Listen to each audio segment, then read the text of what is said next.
جب تم مر جاتے ہو ایسا کہا گیا ہے کہ تمہاری روح تمہارے جسم کے پاس ہی رہتی ہے، تکیے کے قریب اور بستر کے نیچے۔ یہ کب ہوتا ہے؟ جب تمہارا غسل دیا جا رہا ہوتا ہے، کفن پہنایا جا رہا ہوتا ہے، اور جب تمہیں قبر میں رکھا جاتا ہے تمہاری روح دوبارہ جسم میں واپس آتی ہے۔ جب لوگ تمہاری قبر سے واپس چلے جاتے ہیں تم یوں جاگتے ہو جیسے نیند سے اٹھے ہو۔ تم 3 بار کوشش کرتے ہو بیٹھنے کی، لیکن بار بار تمہارا سر قبر کی دیواروں سے ٹکرا جاتا ہے۔ تمہیں ایک دم احساس ہوتا ہے کہ یہ سب کچھ معمول کے مطابق نہیں۔ پھر تم سمجھ جاتے ہو کہ اب تم زندوں میں سے نہیں بلکہ مردوں میں سے ہو، اور آج رات تم دوسرے جہاں میں ہو۔ پھر تھوڑی دیر بعد 2 فرشتے آتے ہیں، منکر اور نکیر۔ ان کا کام قبر میں 3 سوالات پوچھنا ہوتا ہے۔ تمہارا رب کون ہے؟ تمہارا دین کیا ہے؟ تمہارا نبی کون ہے؟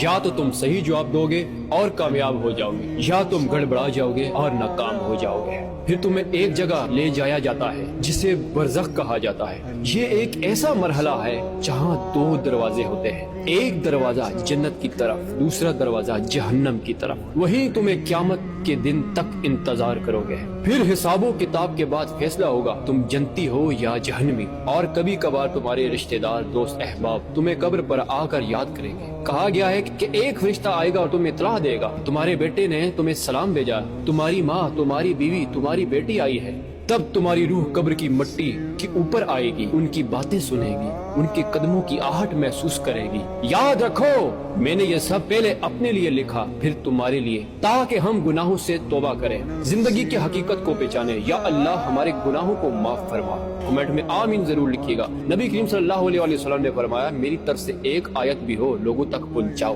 بس اگر تم تک یہ بات پہنچی ہے تو کسی اور تک بھی پہنچا دینا۔ جزاک اللہ۔